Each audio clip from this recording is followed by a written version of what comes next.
Salut à tous et bienvenue dans une nouvelle émission 100% Quintet. Le Quintet de vendredi soir se dispute sur l'hippodrome de Vincennes à 20h15. Il s'agit du prix Ophélia.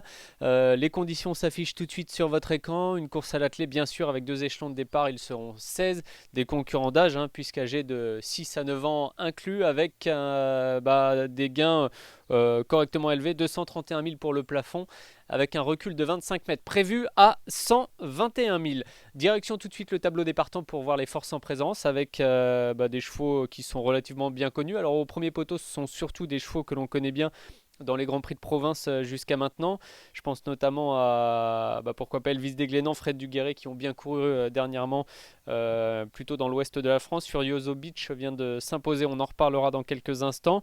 L'émoji vert de la course, et le seul d'ailleurs dans ce cas-là, c'est le numéro 6, Full du Langis qui nous vient du sud-ouest. Il est entraîné par Jonathan Lagenèbre et sera drivé par Maxime Grasset qui était auparavant driver amateur et qui réalise une belle saison estivale dans le sud-ouest chez les pros.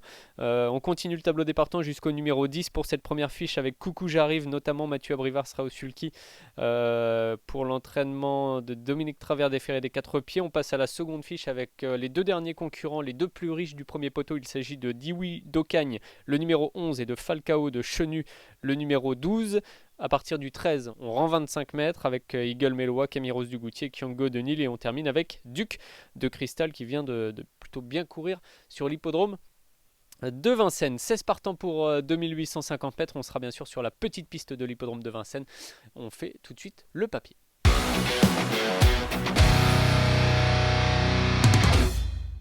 Et donc on commence le papier de la course. Alors sans surprise, si vous avez déjà un petit peu étudié cette épreuve, je vais placer Falcao de Chenu devant.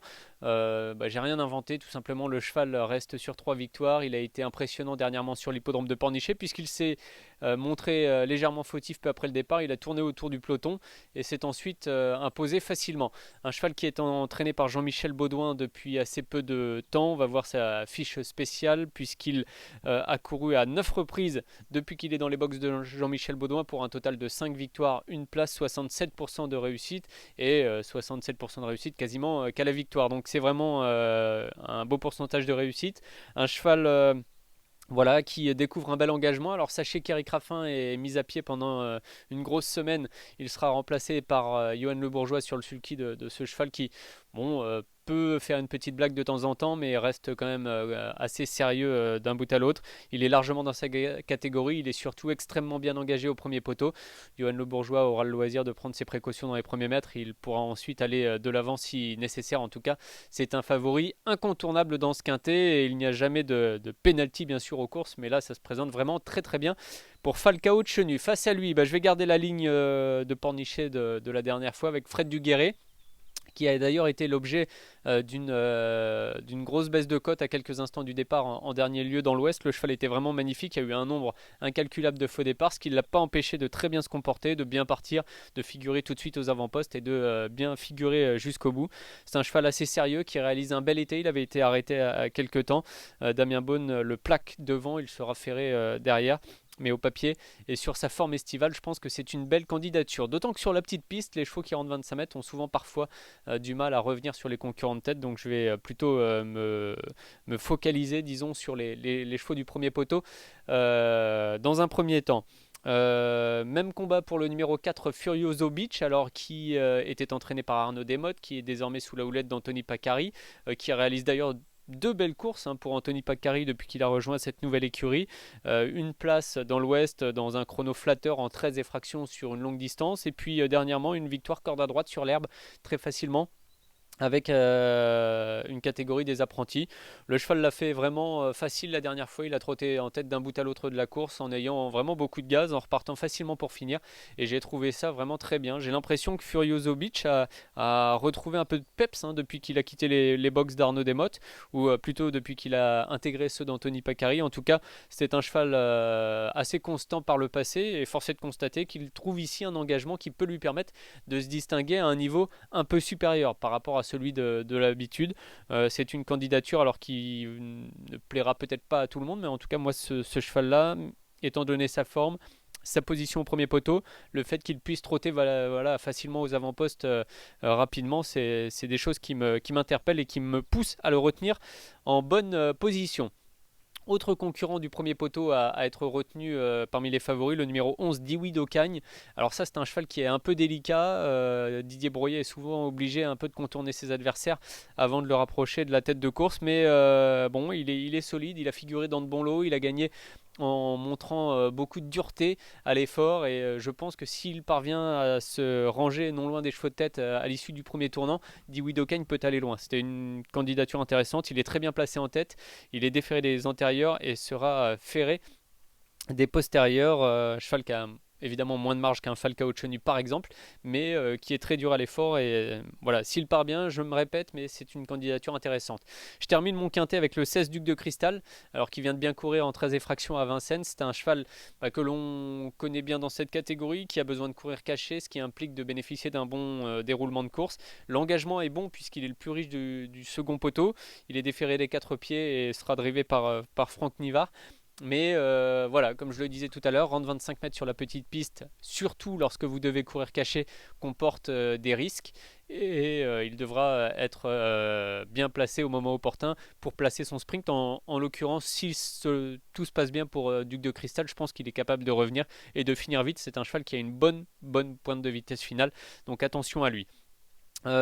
Qui dit quintet sur la petite piste de Vincennes dit quintet ouvert, dit beaucoup de possibilités pour les places. J'ai rangé dans une deuxième catégorie que je vais appeler les chances régulières de la course pas mal de concurrents. Alors je les prends dans l'ordre du programme. Je pense aux deux Elvis du Glénan, des Glénans, qui sur sa meilleure valeur a les moyens d'intégrer la bonne combinaison du quintet.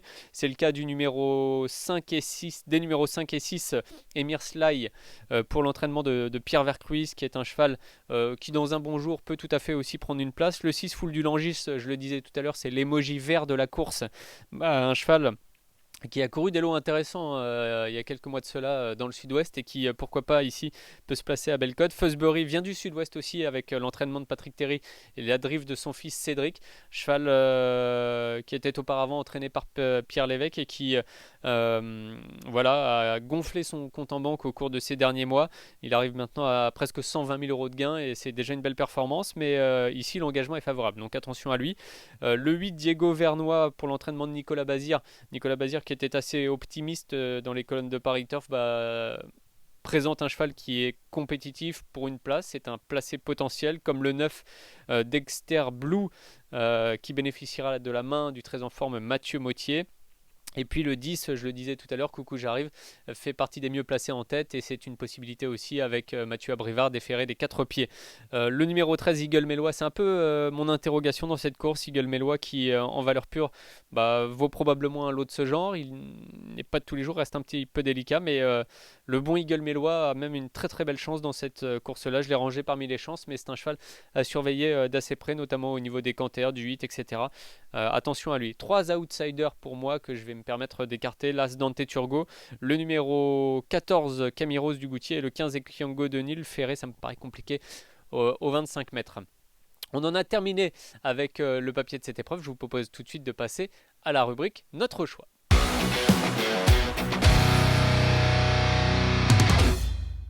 Et donc le notre choix, sans surprise, le numéro 12 Falcao Chenu a retenu mon attention.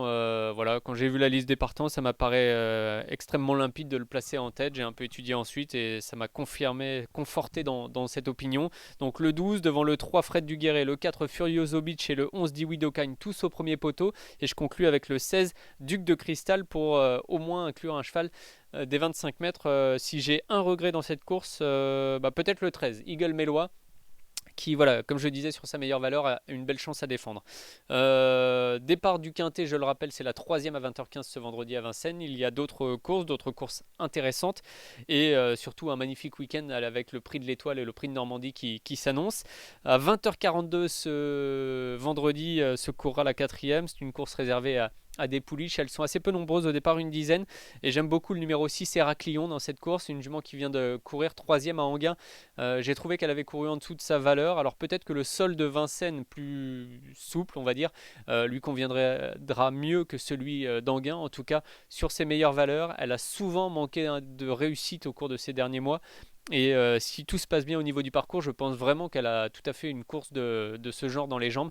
Donc voilà, tout sera peut-être encore une question de parcours, mais suivez Héraclion aux alentours de 20h42. J'espère que vous avez pris plaisir à suivre cette nouvelle émission 100% Quintet. Je vous donne rendez-vous dès vendredi sur l'hippodrome de Vincennes, et puis un petit peu plus tard pour le week-end, on reviendra vers vous avec la belle réunion de dimanche. Salut à tous.